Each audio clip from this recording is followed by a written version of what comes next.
Kisah Legenda Keris Nogo Sosro dan Sabuk Inten. Selamat menikmati.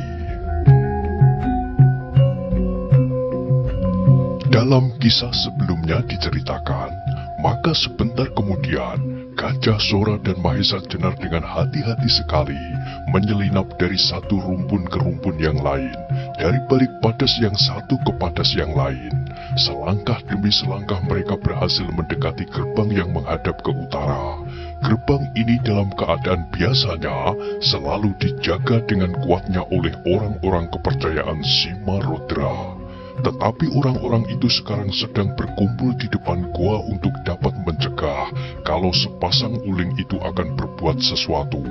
Maka dengan tidak banyak mendapat kesulitan, Gajah Sora dan Mahesa Jenar berhasil keluar melewati gerbang yang menganga tak terjaga. Setelah itu, setelah mereka berada di luar, segera mereka meloncat ke dalam semak-semak dan menjauhi benteng Simarodra itu dengan mengambil jalan menyusup rumpun-rumpun liar dan menjauhi jalan yang semestinya. Dengan keadaan tubuh mereka yang hampir remuk itu, mereka harus dengan hati-hati sekali menuruni tebing yang curam serta meloncati padas-padas yang rumpil. Untunglah bahwa mereka berdua mempunyai dasar kecekatan yang cukup, sehingga meskipun dengan susah payah pula, mereka dalam waktu singkat telah dapat mencapai dataran di sebelah bukit kecil itu. Tetapi demikian, mereka merasa bahwa jalan yang akan mereka lalui tidak lagi sulit. Mereka mendengar lamat-lamat derap kuda yang keluar dari gerbang benteng Bukit Tidar, yang semakin lama terdengar semakin jauh. Rupanya sepasang uling dari rawa bening itu, ketika sudah yakin bahwa suami istri Simarodra tak dapat mereka temui, serta sepasang keris itu tidak lagi berada di tangan mereka, mereka merasa bahwa tak ada gunanya lagi tinggal terlalu lama di Bukit Tidar. Setelah derap kuda itu lenyap, kembali Gajah Sora dan Mahesa Jenar melanjutkan perjalanan untuk secepat-cepatnya menjauhi Gunung Tidar. Untuk menghilangkan jejak, mereka tidak langsung berjalan ke timur, tetapi mula-mula mereka melingkar ke barat untuk selanjutnya membelok ke utara, ke Banyu Biru. Di perjalanan, ternyata bahwa Gajah Sora dan Mahesa Jenar yang baru saja berkenalan itu menjadi begitu akrab, seolah-olah mereka telah berkenalan bertahun-tahun. Dalam banyak hal, mereka selalu bersamaan pendapat dan perhitungan. Setelah beberapa lama mereka berjalan, serta mereka sudah yakin benar bahwa orang-orang Simarodra tidak lagi dapat menemukan mereka, mereka merasa perlu untuk beristirahat, untuk menyegarkan tubuh mereka. Maka dicarilah tempat yang sesuai untuk sekedar melepaskan lelah. Tetapi demikian mereka duduk bersandar di pepohonan, karena lelah dan tegang yang dialaminya beberapa saat yang lalu. Segera mereka jatuh tertidur. Demikian nyenyaknya, sehingga mereka sama sekali tak merasa bahwa malam telah lama lewat dan matahari telah tinggi di langit. Ketika cahaya matahari itu menerobos daun-daun dan memanaskan tubuh mereka, kedua orang yang kelelahan itu baru terbangun. Terasalah sesudah mereka beristirahat, benar-benar meskipun hanya sebentar, tubuh mereka menjadi bertambah segar. Meskipun masih saja terasa agak kaku-kaku dan nyeri, namun mereka telah sanggup untuk berdiri tegak dan melangkah dengan tangkas berkat daya tahan tubuh mereka yang cukup kuat.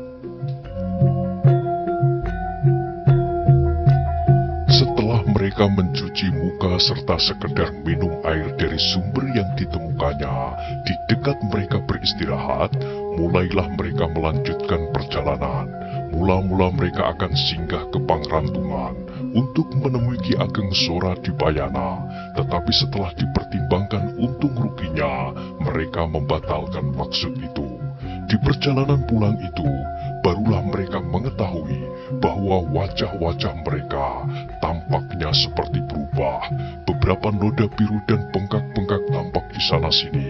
Hal itu menunjukkan betapa hebatnya perkelahian mereka semalam, sehingga apabila mereka saling memandang, mereka menjadi tertawa sendiri. Di samping itu, dalam hati masing-masing timbullah rasa kagum satu sama lain, sebab dalam pertempuran dan perkelahian yang mereka alami sebelum itu, jarang tubuh mereka dapat disakiti, apalagi sampai biru-biru dan bengkak-bengkak. Juga perasaan Gajah Sora dan Mahesa Jenar juga menjadi geli bercampur heran.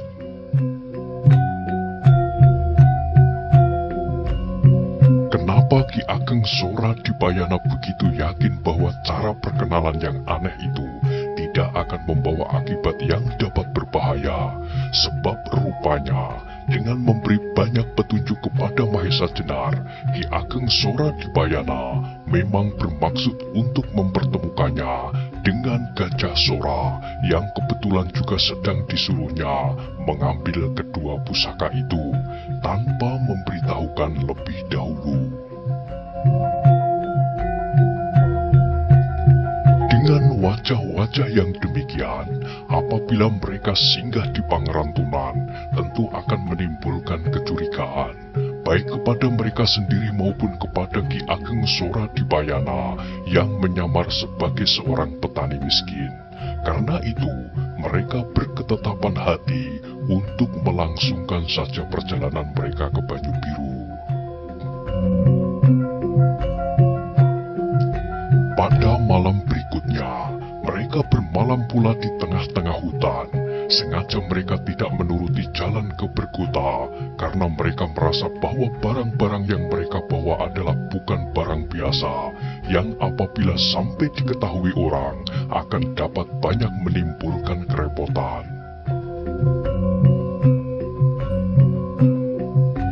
Seperti juga malam kemarin, karena lelah dan mereka belum pulih seluruhnya, Gajah Sora dan Mahesa Jenar demikian meletakkan tubuhnya, demikian mereka mendengkur nyenyak sekali.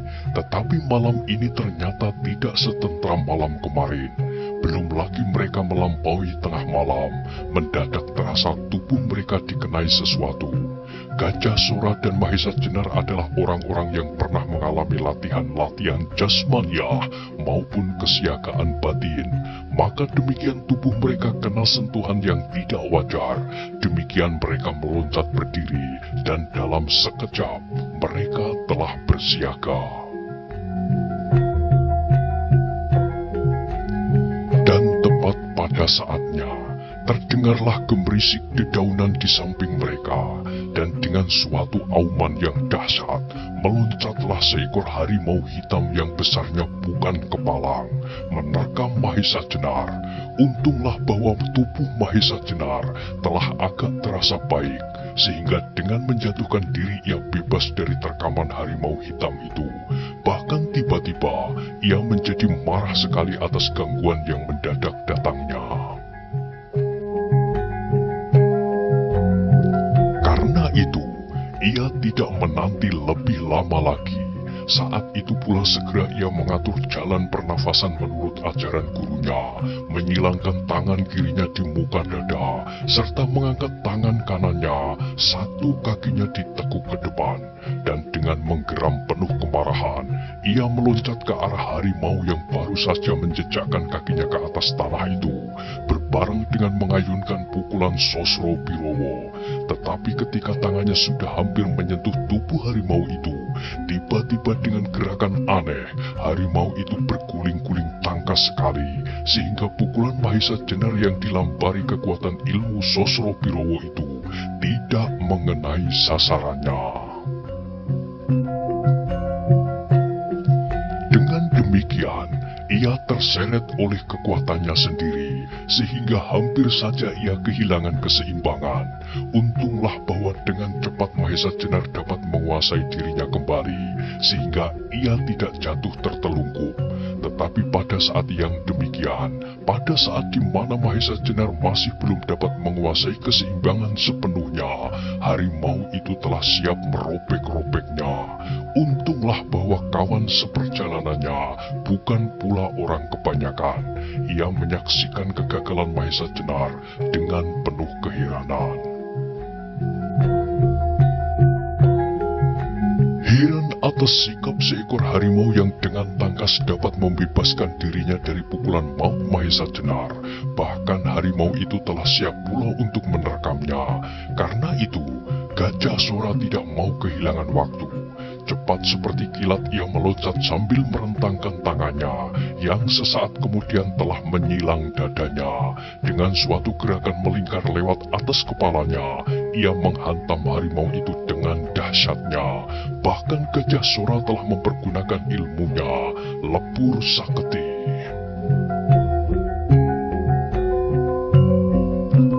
Melihat serangan yang tiba-tiba datang itu, harimau hitam biasa meloncat menghindari pukulan Lebur Saketi yang tidak pula kalah dahsyatnya. Juga kali ini Gajah Sora tak berhasil mengenainya. Tetapi sementara itu, Mahesa Jenar telah dapat menguasai diri sepenuhnya, sehingga demikian ia melihat harimau itu berhasil menghindari pukulan Gajah Sora. Demikian Mahesa Jenar mengulangi serangannya dengan ilmunya, Sosro Birowo. Kali ini, harimau hitam yang sedang mengelak itu tidak sempat berbuat apa-apa. Tangan Mahesa Jenar berhasil mengenai tengkuknya. Harimau itu meloncat tinggi-tinggi dan mengaum hebat sekali. Gajah Sora yang menjadi marah pula tidak mau membiarkan harimau itu. Karenanya sebelum harimau itu jatuh di tanah, ia telah mengulangi pula serangannya dengan aji Lebur Saketi. Akibat dari dua pukulan maha dahsyat itu hebat sekali. Harimau hitam itu terpental beberapa langkah. Tetapi alangkah terkejutnya mereka berdua ketika Gajah Sora dan Mahesa Jenar menyaksikan harimau itu jatuh berguling-guling dan kemudian menggeliat dan seperti melenting ia meloncat dan bangun berdiri. Ya, berdiri di atas dua kaki seperti manusia berdiri. Akhirnya barulah Gajah Sora dan Mahesa Jenar sempat menyaksikan bahwa yang berdiri di hadapannya sama sekali bukanlah seekor harimau hitam, tetapi benar-benar seorang manusia yang berkerudung kulit harimau berwarna hitam. Karena itu, darah mereka bergolak hebat. Manusia itu yang berdiri di hadapannya pasti bukan manusia biasa, sebab ia telah dapat membebaskan dirinya dari akibat pukulan-pukulan Lebur Saketi dan sekaligus Sosro Birowo. Orang yang berkerudung kulit harimau hitam itu berdiri dengan angkuhnya. Tubuhnya gagah besar melampaui ukuran yang biasa. Jambang dan janggutnya tidaklah begitu lebat, tetapi hampir memenuhi seluruh mukanya. Matanya tampak bercahaya di dalam gelap, benar-benar seperti mata seekor harimau. Dalam cahaya bintang yang samar-samar, Mahesa Jenar dan Gajah Sora yang berpandangan tajam itu dapat menyaksikan bahwa wajah orang itu pastilah bengis dan kejam. Sebentar kemudian terdengarlah ia menggeram perlahan-lahan, lalu terdengarlah suaranya dalam sekali. Pukulan kalian luar biasa dahsyatnya, terasa betapa sakit dan nyerinya. Karena itu, kau telah berbuat kesalahan dalam dua hal. Mengambil kedua pusaka itu dan menyakiti tubuhku. Akibatnya adalah dua hal pula. Kembalikan keris itu dan aku akan membalas pukulan kalian. Kalau kalian mati karena pukulanku, bukanlah salahku. Mendengar kata-kata itu, Gajah Sora dan Mahesa Jenar menjadi gemetar karena marah. Biarpun orang itu tidak dapat dibunuhnya karena kesaktian andalan mereka yang terakhir, tetapi mereka bukanlah anak-anak kecil yang harus menerima saja hukuman dari orang tuanya. Karena itu, Gajah Sora dan Mahesa Jenar segera menyiagakan diri untuk bersama-sama menghadapi bahaya yang besar dan untuk taruhan yang besar pula, yaitu kedua keris pusaka Demak dan nyawa mereka. Maka menurut pertimbangan Gajah Sora dan Mahesa Jenar, tidaklah mereka bersalah apabila mereka terpaksa mempergunakan keris-keris yang sedang mereka pertahankan mati-matian itu.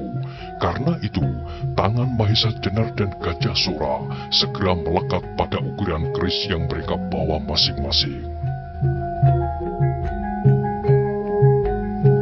Melihat gelagat itu, orang yang berkerudung kulit harimau itu berdesis. Kalian akan mempergunakan Kiai Nogososro dan Sabuk Inten itu untuk melawan aku. Bagus, memang tak seorang pun di dunia ini yang akan dapat tetap hidup, meskipun hanya tergores seujung rambut saja. Tetapi aku harus meyakinkan kalian bahwa kalian tak akan dapat menyentuh tubuhku dengan kedua pusaka itu. Habis mengucapkan kata-kata itu, orang itu segera bersiap untuk menyerang Gajah Sora dan Mahesa Jenar. Bagaimanapun beraninya Gajah Sora dan Mahesa Jenar, hati mereka tergetar juga. Tergetar karena menghadapi bahaya yang mungkin akan dapat menggagalkan tugas mereka untuk menyelamatkan Kiai Nogososro dan Sabuk Inten. Sejenak kemudian seperti angin menyambar, orang itu mulai dengan serangannya. Alangkah dahsyatnya, Gajah Sora dan Mahesa Jenar segera memencarkan diri, dan tak ada pilihan lain kecuali mencabut kedua pusaka yang mereka bawa, yang kemudian sejenak diungkulkan di atas kepala masing-masing. Kiai Nogososro berbentuk seekor naga bersisik emas yang memancarkan cahaya kuning menyilaukan, sedang Kiai Sabuk Inten yang berlook 11 tampak berkilat-kilat memancarkan cahaya yang kebiru-biruan. Gajah Sora dan Mahesa Jenar meskipun tidak dapat menyamai kecepatan gerak lawannya, tetapi mereka bukan pula anak-anak ingusan. Apalagi di tangan mereka sekarang bercahaya dari cahaya pusaka yang tiada taranya. Karena itu orang yang berkerudung kulit harimau itu pun tidak berani merendahkan. Segera mereka bertiga terlibat dalam satu pertempuran yang luar biasa hebatnya. Tampaklah sebuah bayangan hitam menyelinap menyusup dan kemudian meloncati gumpalan-gumpalan cahaya kuning yang silau dan cahaya biru yang gemerlapan. Itulah cahaya dari kedua pusaka itu di tangan orang-orang yang hampir sempurna olah senjata. Tetapi ternyata apa yang dikatakan orang itu benar-benar terjadi. Mahesa Jenar dan Gajah Sora yang sudah bekerja mati-matian sama sekali tak berhasil menyentuh kulit lawannya dengan senjata-senjatanya. Hanya untunglah bahwa karena kedua pusaka itu pula, lawan mereka belum juga berhasil dapat mengenai tubuh mereka. Kalau saja Gajah Sora atau Mahesa Jenar sampai tersinggung oleh tangan hantu itu, pastilah kulit mereka akan robek.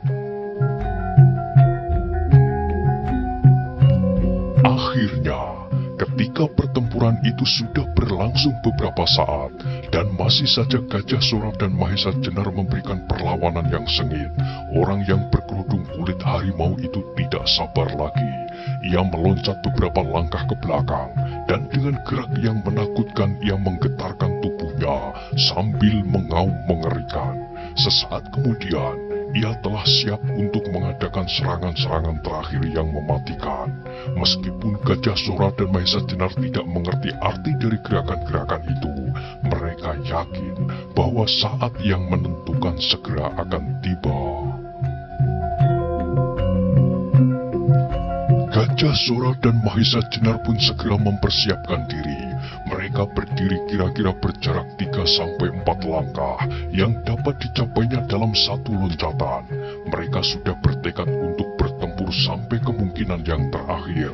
Kalau mereka berdua harus mati, maka setan itu pun harus dapat dilukainya dengan salah satu dari kedua keris itu, sehingga ia pun pasti akan mati pula. Orang yang berkerudung kulit harimau itu setelah berhenti mengaum, segera bersikap seperti akan menerkam. Tangannya terjulur ke depan, sedangkan jari-jarinya dikembangkan. Melihat sikap itu, segera Gajah Sora dan Mahesa Jenar teringat kepada istri Simarudra yang bertempur dengan cara yang serupa. Tetapi orang ini ternyata mempunyai ketinggian ilmu yang berlipat-lipat. Sejenak kemudian, hampir pada saat orang itu meloncati Gajah Sora, tiba-tiba terdengarlah suara tertawa yang nyaring, meskipun tidak terlalu keras. Kemudian disusul gemerisik daun-daun yang tergetar karena suara tertawa itu. Alangkah besar tenaga yang dilontarkan lewat suara yang tidak begitu keras itu. Mendengar suara itu, orang berkerudung kulit harimau itu tampak terkejut bukan main, dan keadaan itu sangat mengejutkan Gajah Sora dan Mahesa Jenar pula. Mereka telah terkejut karena getaran suara itu, disusul oleh sikap orang yang berkerudung itu. Orang berkerudung itu kemudian menegakkan kepalanya. Ia menggeram hebat menunjukkan kemarahannya. Kemudian terdengar ia berkata, apa kepentinganmu dengan mengganggu pekerjaanku? Dan terdengarlah jawaban yang lunak halus, hampir seperti suara perempuan. Katanya, terhadap anak-anak itu, kau sudah akan mempergunakan ajimu macan limu. Apa pedulimu? Jawab orang itu. Banyak kepentinganku atasnya. Mereka adalah murid-murid sahabatku. Dan bukankah persoalan itu adalah persoalan anak-anak? Sebaiknya orang tua tidak usah ikut campur. Jawab suara itu. Sebaiknya kau mengurus kepentinganmu sendiri, sahut orang berkerudung itu. Ini juga termasuk kepentinganku. Jawab suara itu pula. Aku tidak mempedulikan kau, potong orang berkerudung itu. Tetapi aku mempedulikan kau. Kalau kau memaksa pula untuk mencampuri perkara anak-anak, baiklah, kita yang tua-tua ini membuka permainan sendiri. Sedang anak-anak, biarlah mereka belajar menyelesaikan masalah mereka. Gila, selamanya kau gila. Kau berharap dapat mengalahkan aku sekarang? Tidak, jawab orang itu. Aku tahu bahwa aku tak akan mengalahkan kau. Tetapi setidak-tidaknya, kau juga tidak akan dapat mengalahkan aku. Dan permainan itu akan memberi kesempatan kepada anak-anak itu untuk berlindung pada bapak-bapaknya. Karena ada seorang bapak telah ikut campur pula. Suara orang asing yang lunak dan mirip suara perempuan itu terang berasal dari belakang Gajah Sora dan Mahesa Jenar. Meskipun demikian, Gajah Sora dan Mahesa Jenar tidak berani menoleh ke belakang. Mereka tahu bahwa orang itu pasti tidak akan bermaksud jahat, sebab kalau demikian, sudah sejak tadi ia dapat membunuhnya dari arah punggung. Apalagi ketika mereka berdua mendengar pembicaraannya dengan orang yang berkerudung itu, hati mereka seperti disiram embun. Tetapi meskipun demikian, mereka hampir tak berani berkedip. Sebab setiap saat orang yang berkerudung itu dapat meloncatinya dan merebut pusaka-pusaka itu, yang barangkali malahan dapat dipergunakan untuk melawan orang yang berada di belakangnya itu. Sebentar kemudian, kembali orang berkerudung itu menggeram. Katanya, jangan coba halangi aku. Sesudah itu, Terjadilah suatu hal di luar daya pengamatan Gajah Sora dan Mahesa Jenar. Meskipun mereka berdua termasuk orang-orang yang disegani karena kesaktiannya, tetapi mereka sama sekali tidak dapat menangkap gerakan orang berkerudung itu. Apa yang dilihatnya hanyalah seperti pancaran kilat yang membelah langit. Sedemikian tiba-tiba dan berlangsung cepat sekali. Orang berkerudung itu tahu-tahu rasanya sudah melekat di pelupuk mata Gajah Sora. Kemudian segera disusul dengan peristiwa yang sama cepatnya. Sebuah benturan yang luar biasa dahsyat terjadi di hadapan mata Gajah Sora dan Mahesa Jenar tanpa dapat diketahui permulaannya. Apa yang mereka ketahui kemudian adalah orang berkerudung itu telah berdiri berhadap-hadapan dengan seorang yang berperawakan kecil. Sikapnya pun mirip dengan suaranya, sama sekali tidak gagah dan garang, tetapi justru mirip sikap seorang perempuan. Orang itu berdiri dengan tubuh masih bergetar di antara Gajah Sora dan Mahesa Jenar, dan di hadapannya berdiri orang berkerudung itu yang juga tampak sedang berusaha menguasai keseimbangannya. "Kau benar-benar akan mencampuri urusanku?" bentak orang berkerudung itu. "Sudah aku katakan sejak tadi," jawab orang yang mirip dengan perempuan itu. Kemudian tampaklah orang berkerudung itu memandangi berganti-ganti Gajah Sora, Mahesa Jenar dan orang asing itu. Mukanya yang hampir seluruhnya ditumbuhi rambut yang jarang-jarang itu tampak berkerut. Lalu katanya dengan suara parau, "Baiklah, aku tidak dapat melawan kalian bertiga. Tetapi jangan mengira bahwa aku telah melepaskan kepentinganku atas kedua anak-anak yang bermain-main dengan pusaka-pusaka itu."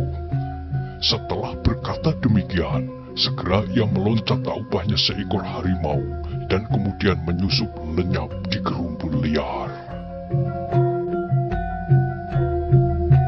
Setelah orang berkerudung itu tidak nampak lagi, berkatalah orang asing itu kepada Gajah Sora dan Mahesa Jenar, "Guru kalian ternyata kurang hati-hati.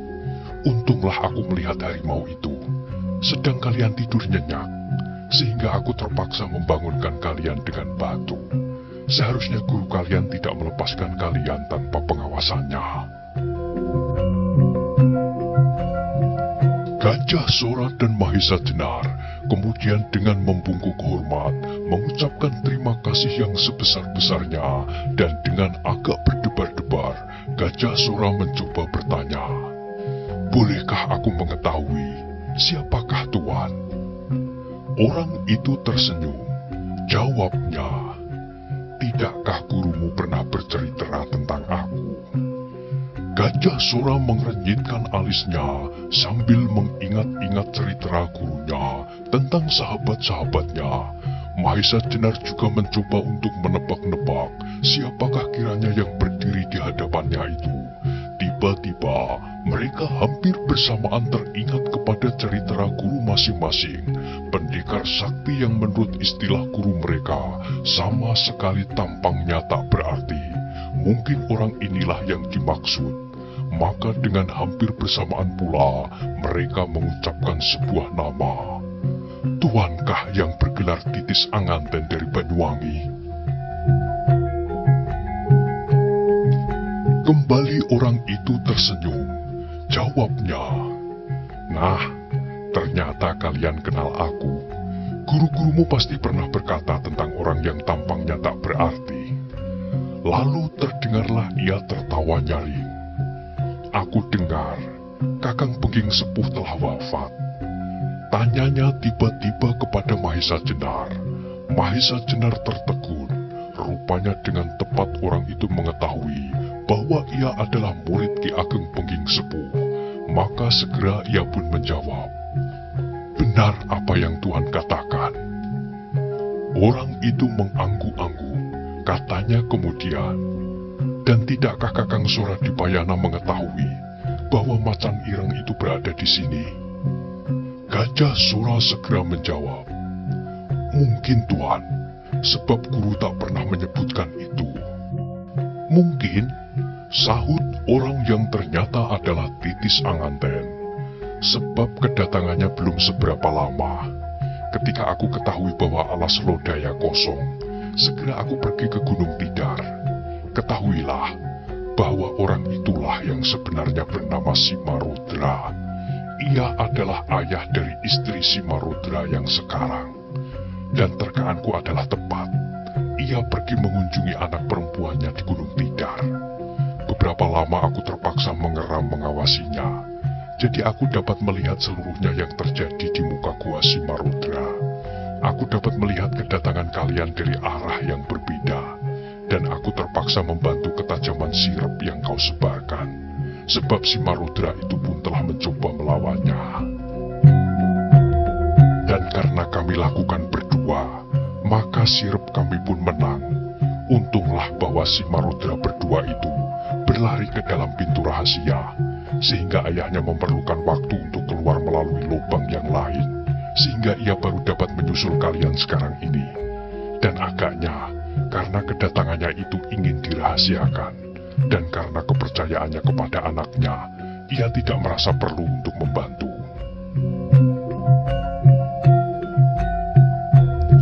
Persoalannya menjadi jelas bagi Mahesa Jenar dan Gajah Sora. Ternyata ketika mereka tertidur nyenyak, mereka telah dibangunkan oleh Titis Anganten.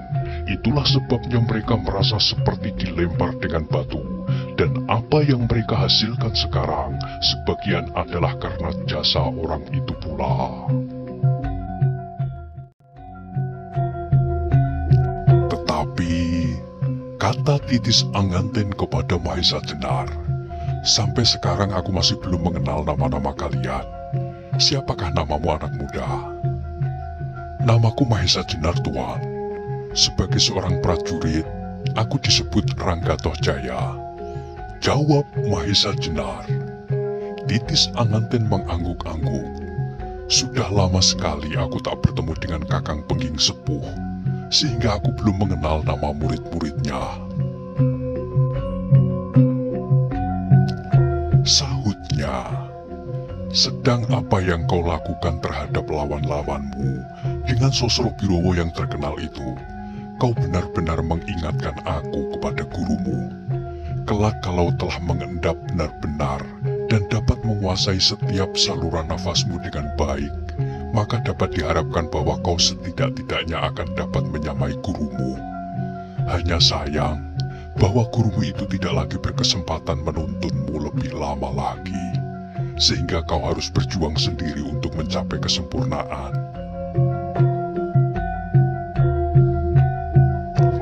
Kemudian Titis Anganten bertanya kepada Gajah Sora, ilmumu lebur saketi ternyata sedikit lebih masak dari Mahesa Jenar. Siapakah namamu? Aku bernama Gajah Sora, Tuan.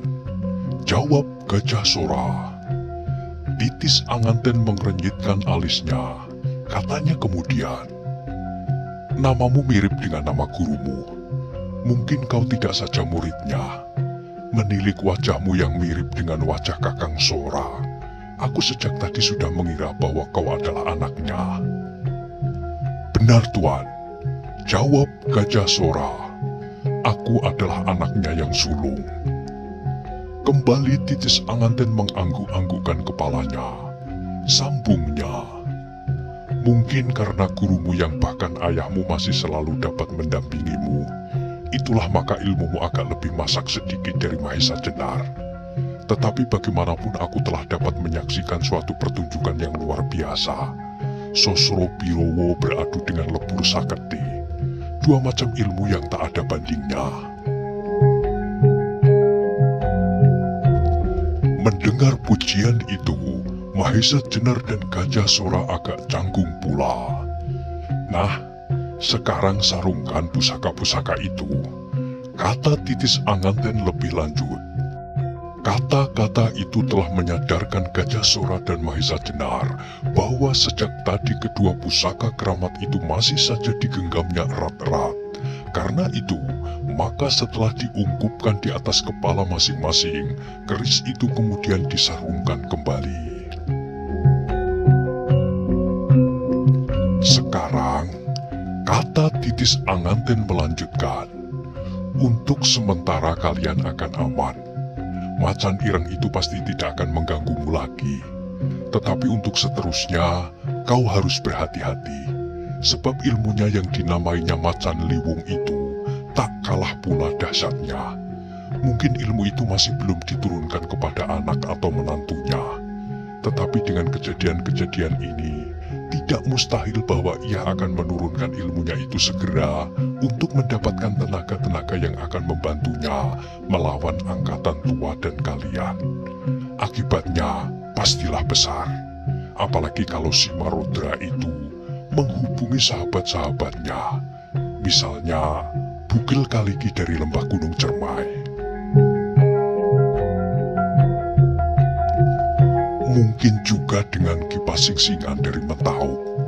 Setelah Mahesa Jenar mendengar kata-kata Mahesa Jenar itu, tampaklah Titis Anganten agak terkejut. Maka bertanyalah ia, "Pasingsingan katamu?" Mahesa Jenar menjadi agak ragu-ragu. Ia tidak mengerti mengapa Titis Anganten itu terkejut.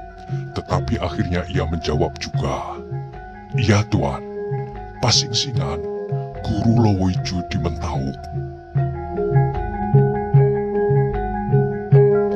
"Ah, barangkali kau keliru Mahesa Jenar," kata Titis Anganten. "Tidakkah gurumu sering mengatakan kepadamu bahwa Pasingsingan itu termasuk salah seorang dari kami?" "Benar Tuan," Mahesa Jenar menjelaskan. Tetapi ternyata ia telah mengambil seorang murid yang terkenal dengan sebutan Lowoiju, yang termasuk dalam golongan hitam. Kembali wajah Titis Anganten berubah. Rupanya ia tidak menyetujui keterangan Mahesa Jenar. Katanya, "Siapakah yang mengatakan itu kepadamu?" "Aku pernah melukai Lowoiju itu dengan Sosro Birowo," jawab Mahesa Jenar.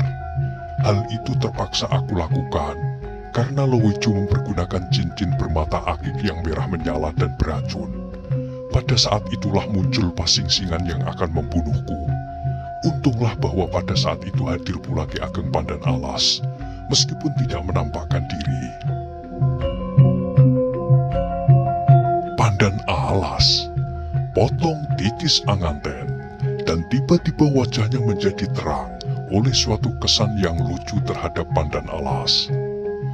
"Ya, Ki Ageng Pandan Alas telah memberikan tanda-tanda kehadirannya dengan sebuah tembang dandang gula," sambung Mahesa Jenar. "Ah, masih saja orang tua itu senang pada tembang. Masihkah suaranya baik dan nadanya tidak sumbang?" tanyanya lagi. Terdengarlah Titis Anganten tertawa lirih. Bagus. Orang tua jenaka itu rupanya masih akan panjang umur. Tetapi bagaimana dengan Pasingsingan?" Mendengar pertanyaan itu segera Mahesa Jenar menjawab, "Orang itu memakai kedok kayu yang kasar." "Betul, kau betul. Pasingsingan itu mungkin berwajah bopeng, sehingga ia malu menampakkan wajahnya. Kami sahabat-sahabatnya pun belum pernah mengenal wajahnya yang asli. Dan batu merah yang disebutnya Akik Labang Sayuto itu benar-benar miliknya." Tetapi Titis Anganten berhenti sebentar, lalu melanjutkannya, "Aneh kalau ia termasuk aliran hitam." Menurut Ki Ageng Pandan Alas, beliau meragukan keaslian Pasingsingan itu. Sahut Mahesa Jenar. Kembali Titis Anganten terkejut. Mungkin. Tetapi setan mana yang berani mengaku Pasingsingan itu? Pasti ia termasuk dalam tingkatan orang tua itu pula. Kalau tidak, barangkali umurnya tidak akan lebih dari 1 hari saja. Titis Anganten berhenti berbicara. Tampaklah ia sedang berpikir. Lalu tiba-tiba katanya, "Nah, Gajah Sora dan Mahesa Jenar, pulanglah kalian. Sebaiknya Kakang Sora di Payana segera diberitahu mengenai kehadiran si Marodra. Perkara Pasingsingan biarlah diurus oleh Pandan Alas. yang sudah tidak punya urusan apa-apa lagi kecuali bertanam jagung. Ya, memang ia suka menanam jagung sejak muda. Itulah pokok makanannya. Ia sama sekali tidak pernah makan beras. Kemudian terdengarlah Titis Anganten itu tertawa. Lalu sambungnya, "Kalau Kakang Soradipayana sudah tahu, selesailah tugasku.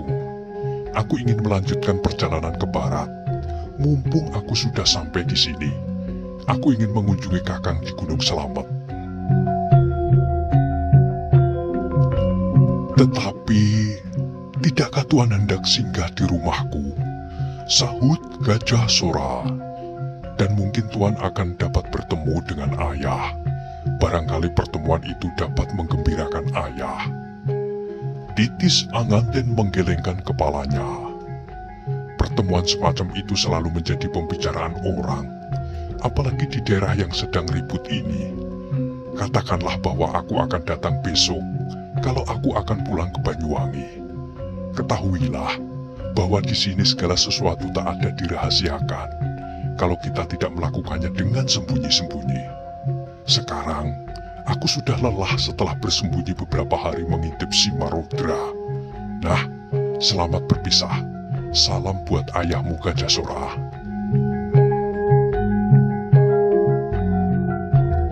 Setelah itu, Gajah Sora dan Mahesa Jenar tidak sempat lagi untuk mengatakan sesuatu, sebab segera Titis Anganten melangkah pergi menyelinap di antara dedaunan dan hilang di telan gelap.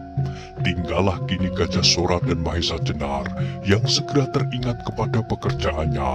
Karena itu, segera mereka pun melanjutkan perjalanan. Makin cepat mereka sampai ke Banyu Biru, makin amanlah keris yang dipertaruhkannya itu.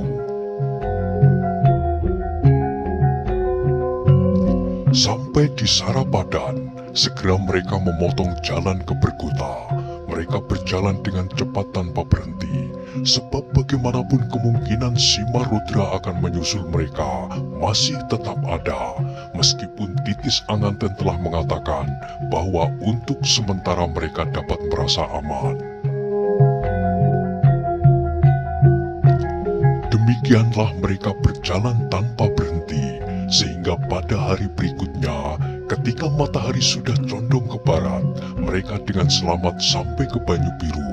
Beberapa orang yang sedang bekerja di sawah segera berhenti memandang ke arah Gajah Sora dan Mahesa Jenar. Bahkan beberapa orang datang berlari-lari menyambut kepala daerah perdikan mereka. Segera jalan-jalan yang akan mereka lewati menjadi ramai.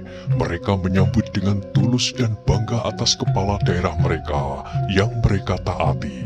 Tetapi tak seorang pun dari mereka yang mengetahui bahwa kepala daerah mereka itu baru saja menyelesaikan suatu pekerjaan yang hampir membawa nyawanya. Beberapa orang yang berdiri di tepi jalan itu bersorak-sorak ramai sekali, tetapi ada pula yang berbisik, "Dari manakah Ki Ageng Gajah Sora itu? Dan siapakah kawan seperjalanannya itu?" Tampaklah kesibukan yang luar biasa. Hal ini disebabkan tak seorang pun dari penduduk Banyu Biru yang mengetahui bahwa Ki Ageng Gajah Sora pergi meninggalkan kota. Tiba-tiba mereka melihat Ki Ageng Gajah Sora telah kembali. Mahesa Jenar menyaksikan sambutan rakyat yang meriah itu dengan hati yang berdebar-debar. Tampaklah betapa Ki Ageng Gajah Sora memiliki sifat kepemimpinan yang tinggi, sehingga rakyatnya sangat mencintainya. Di kiri kanan jalan, di balik pagar manusia yang menyambutnya, tampaklah halaman-halaman yang luas-luas dan bersih. Dan di atas halaman-halaman itu berdiri rumah-rumah yang besar dan bagus. Hal itu memberi pertanda bahwa Banyu Biru tergolong daerah yang berkecukupan. Apalagi ketika Mahesa Jenar menyaksikan bahwa pada umumnya lumbung-lumbung mereka sama sekali tak berdinding. Malahan ada yang bentuknya hanya seperti payung yang berdaun lebar. Maka dapatlah diambil kesimpulan bahwa daerah itu merupakan daerah yang aman dan makmur. Banyu Biru terletak di lambung Bukit Telamaya di kaki Gunung Merbabu sebelah utara. Di hadapannya terbentang dataran tinggi yang dibagi dalam dua jenis tanah. Di sebelah barat merupakan tanah persawahan yang subur, sedang di sebelah timur terdapat sebuah rawa yang besar. Kemudian di bagian utara dari rawa-rawa itu ditumbuhi pohon-pohon liar yang lebat, disambung dengan hutan-hutan belukar. Dalam hutan-hutan belukar yang berawa-rawa itulah bersembunyi gerombolan uling yang terkenal dengan nama Sepasang Uling dari Rawa Pening. Daerahnya merupakan daerah yang sangat sulit dicapai. Meskipun demikian, sepasang uling itu telah membuat sendiri jalan rahasia menuju ke sarangnya.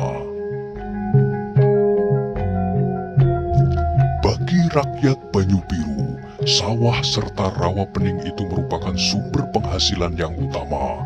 Rawa pening terkenal banyak sekali menyimpan ikan-ikan rawa yang besar-besar, sehingga dengan demikian penghidupan mereka agak dapat terjamin pula.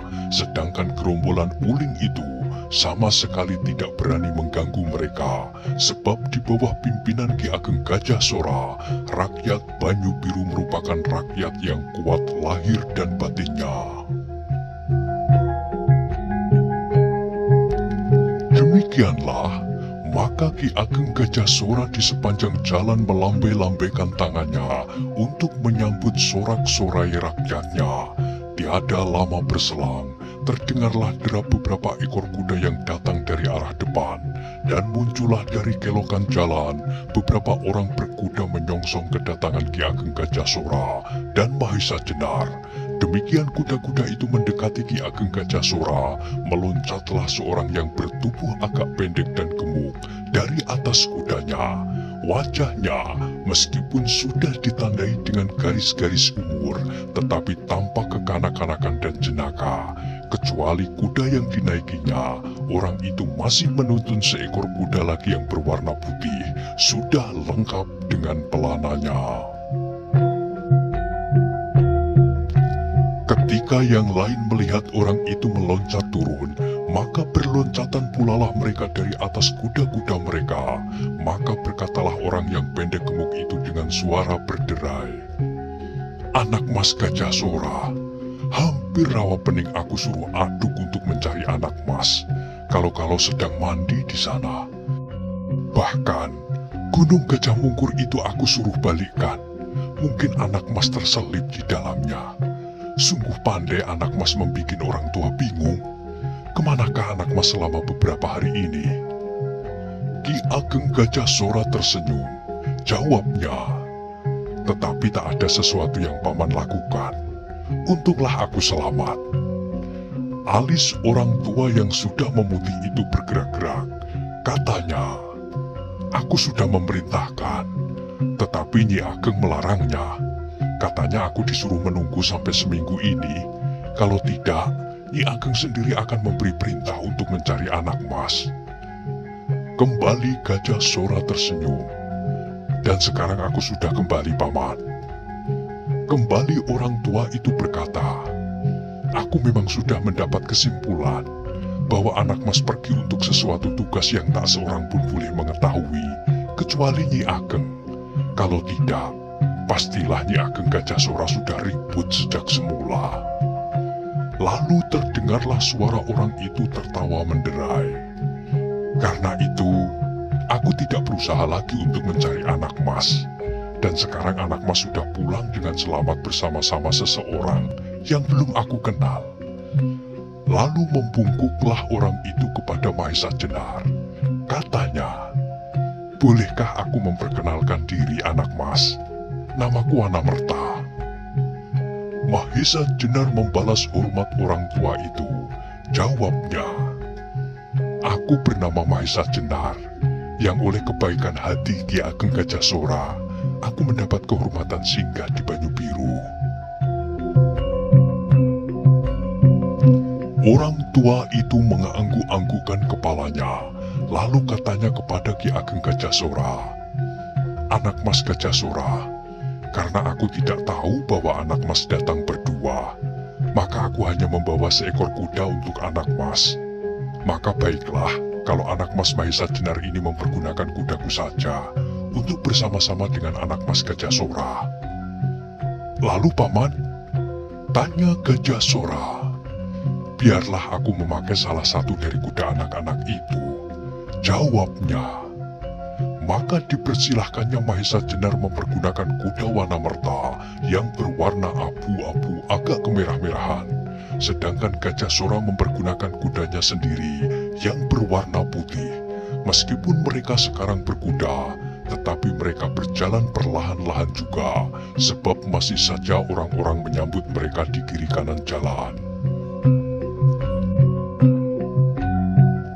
Setelah beberapa lama mereka berjalan di antara rakyat Banyu Biru, sampailah iring-iringan berkuda itu ke sebuah lapangan luas yang di tengah-tengahnya tumbuh sepasang pohon beringin.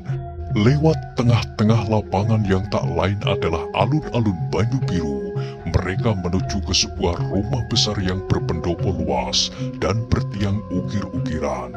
Itulah tempat kediaman Ki Ageng Gajah Sora. Di muka pendopo itu telah banyak orang berjajar-jajar menanti. Di antara mereka berdiri seorang perempuan. Ketika iring-iringan itu sampai di muka pendopo, segera Ki Ageng Gajah Sora dan Mahesa Jenar turun dari kuda dan berjalan ke arah para penyambut. Sampai di muka tangga, perempuan itu segera mengambil siwur dan mencuci kaki Ki Ageng Gajah Sora. Orang itulah Nyi Ageng Gajah Sora. Setelah Nyi Ageng Gajah Sora mencuci kaki suaminya, maka dipersilahkan Mahesa Jenar mencuci kakinya, dan seterusnya berganti-ganti dengan mereka yang turut serta menjemput kedatangan Gajah Sora dan Mahesa Jenar. Setelah itu, Gajah Sora suami istri bersama-sama dengan Mahesa Jenar langsung menuju ke Pringgitan. Mereka jadi tertegun sejenak ketika mereka melihat di dalam Pringgitan itu duduk seorang yang telah lanjut usianya, berkain kotak-kotak dan berbaju lurik hijau bergaris-garis besar. Dari wajahnya memancar keagungan pribadinya yang berwibawa. Melihat orang itu, segera Gajah Sora berlutut sebagai pernyataan bakti dari seorang putra kepada ayahnya. Orang itulah Ki Ageng Sora Dipayana. Mahesa Jenar pun segera membungkuk hormat. Ia sudah pernah bertemu dengan Ki Ageng Sora Dipayana itu di Pangrantunan. Bahkan ia banyak memberikan petunjuk-petunjuk untuk mendapatkan Kiai Nogososro dan Sabuk Inten. Meskipun harus melalui suatu ujian, bertempur melawan Gajah Sora. Tetapi orang yang sama itu sekarang nampak jauh berbeda dengan yang pernah ditemuinya di Pangrantunan dahulu. Kalau saja ia tidak mengenal jenggotnya yang panjang, rambutnya serta alisnya yang telah memutih seluruhnya, juga tidak di rumah Ki Ageng Gajah Sora, maka besarlah kemungkinan bahwa ia sudah tidak dapat mengenali lagi. Melihat kedatangan anaknya serta Mahesa Jenar, Ki Ageng Sora Dipayana tersenyum. Setelah Mahesa Jenar dan Gajah Sora suami istri mengambil tempat duduk di atas sebuah tikar pandan di hadapan Ki Ageng Sora Dipayana, berkatalah orang tua itu, "Selamatlah kedatangan kalian setelah menunaikan kewajiban kalian yang berat." Maka berceritalah Gajah Sora atas segala pengalaman-pengalaman mereka berdua selama mereka berusaha untuk menemukan kedua keris pusaka dari Demak itu. Dan yang terakhir diceritakan pula kehadiran Simarudra dari Alas Lodaya yang berusaha untuk merebut kembali kedua keris itu. Juga diceritakan pula bahwa mereka mendapat pertolongan pendekar sakti dari Banyuwangi. Mendengar cerita Gajah Sora itu, Ki Ageng Sora Dipayana mengernyitkan alisnya yang sudah putih. Tampaklah bahwa orang tua itu sedang sibuk berpikir. Katanya kemudian, "Kau memang beruntung Gajah Sora. bahwa Titis Anganten sempat membebaskan engkau dari tangan si Marodra itu. Kalau saja pendekar Banyuwangi itu tidak menyaksikan pertemuanmu dengan si Marodra, kau berdua meskipun mempergunakan Kiai Nogososro dan Sabuk Inten, maka tidak ada kemungkinan kau berdua dapat membebaskan diri daripadanya. Kalau hal itu terjadi, maka kesalahan yang terbesar adalah terletak di pundakku. Aku terlalu menyisihkan diri, dan yang terakhir terlalu sibuk dengan urusan-urusan kecil di Pangrantunan, sehingga aku tidak tahu atas kedatangan harimau hitam itu. Dan yang pasti, Pandan Alas pun masih belum tahu akan hal itu. Sebab kalau ia tahu, maka setidak-tidaknya ia akan mencegah Mahesa Jenar mendekati Gunung Tidar. Kemudian kembali Ki Ageng Sora Dipayana itu merenung. Mungkin ia sedang memecahkan cara untuk mengusir si Marodra itu dari Gunung Tidar. Tetapi si Marodra bukanlah seorang yang dapat diremehkan. Ia mempunyai kesaktian yang setingkat dengan Ki Ageng Sora Dipayana, Ki Ageng Pandan Alas, Pasing Singan, dan sebagainya. Tetapi bagaimanapun, dengan diketahuinya bahwa si Marodra ada di Bukit Tidar merupakan suatu hal yang sangat menguntungkan. Sebab dengan demikian, dapatlah diadakan persiapan-persiapan seperlunya untuk menghindari kemungkinan-kemungkinan yang tidak diharapkan. Baiklah Gajah Sora, kata Ki Ageng Sora Dipayana kemudian. Urusan si Marodra serahkan saja padaku. Itu merupakan soal orang tua-tua. Sekarang yang penting, simpanlah Kiai Nogososro dan Sabuk Inten itu di tempat yang baik, sehingga keduanya aman sampai dapat kalian serahkan kepada kalangan istana. Jagalah bahwa hal itu merupakan rahasia, sehingga tak seorang pun, meskipun orang dalam, tak boleh mengetahuinya. Juga adikmu Lembu Sora. Maka segera Ki Ageng Gajah Sora melaksanakan petunjuk-petunjuk ayahnya. Disimpannya Kiai Nogososro dan Sabuk Inten di dalam ruang tidurnya. Setelah itu, setelah semuanya dilaksanakan dengan baik, segera Ki Ageng Sora Dipayana minta diri. Gajah Sora yang telah mengetahui tabiat ayahnya sama sekali tidak menahannya, sebab ia tahu betul bahwa apa yang dilakukan ayahnya sebagian besar adalah atas perhitungannya yang tepat. Karena itu, maka diantarkannya Ki Ageng Sora Dipayana itu sampai ke halaman belakang bersama-sama dengan Mahesa Jenar, dan pergilah orang tua itu tanpa ada yang mengetahuinya kecuali mereka bertiga. Setelah itu, Gajah Sora dan Mahesa Jenar segera pergi ke pendopo, menemui orang-orang yang sudah lama menanti untuk mendengarkan kemana Gajah Sora selama ini pergi. Tetapi apa yang dikatakan Gajah Sora hanya sekedar memuaskan hati mereka, sedangkan kepentingan yang sebenarnya sama sekali tak disinggung-singgung. Meskipun demikian, pembicaraan itu ternyata menarik juga. Pertanyaan-pertanyaan datang bertubi-tubi yang kadang-kadang memang agak merepotkan. Tetapi dengan sedikit berputar balik, akhirnya puaslah semua orang. Maka setelah pertemuan itu berlangsung beberapa saat, segera Gajah Sora dan tamunya minta waktu untuk beristirahat. Sehingga sesaat kemudian, bubarlah pertemuan itu. Gajah Sora kemudian mempersilahkan tamunya untuk beristirahat di gandok sebelah timur, di mana sudah disediakan ruangan untuk Mahesa Jenar.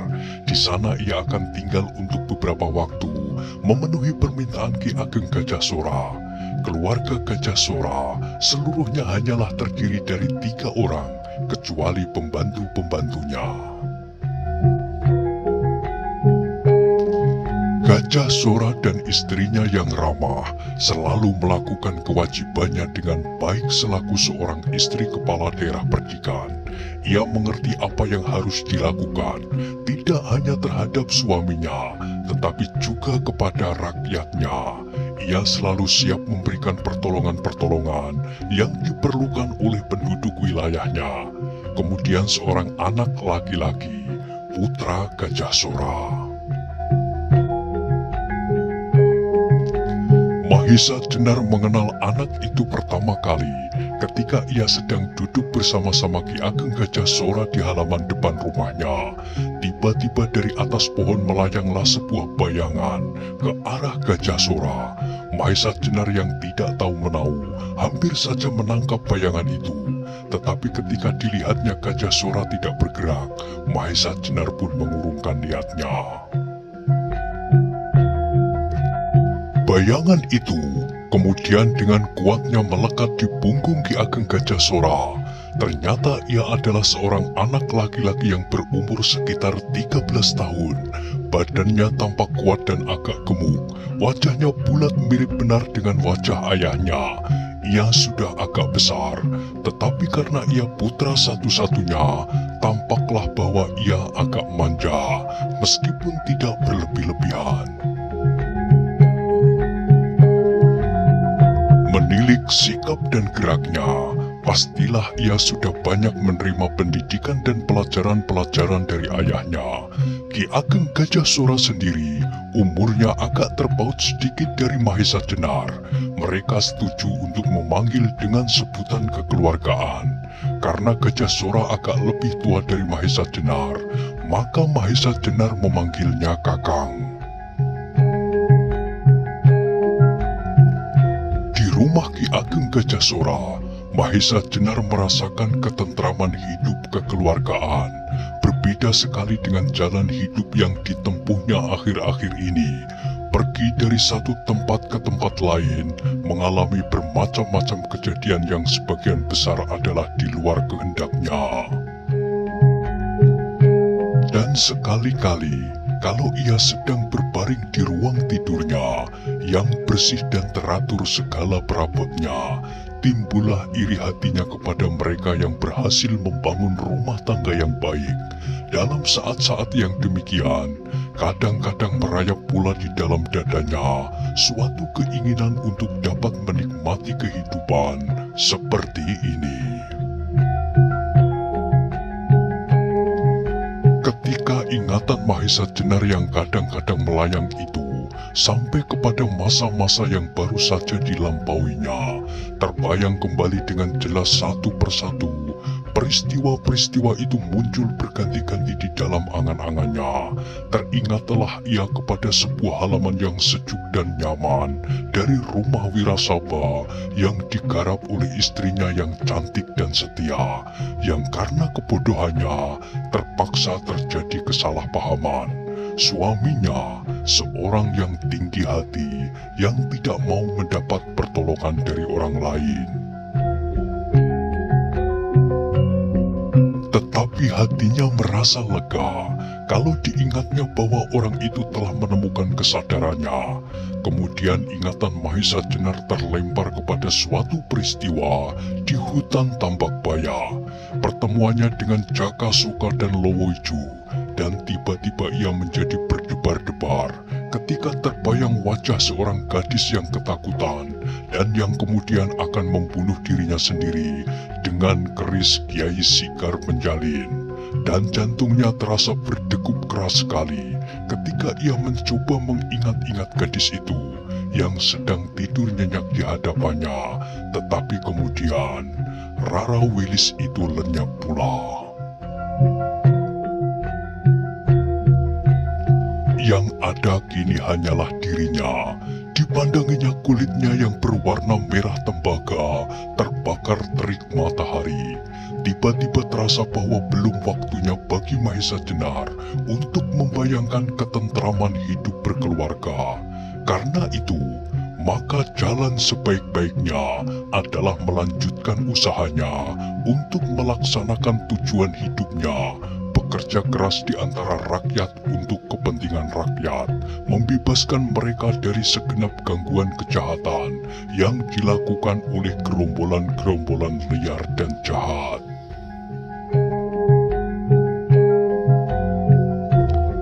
Nah, bagaimanakah kisah selanjutnya? Silahkan ikuti terus kisah legenda Keris Nogososro dan Sabuk Inten pada episode berikutnya. Sampai jumpa.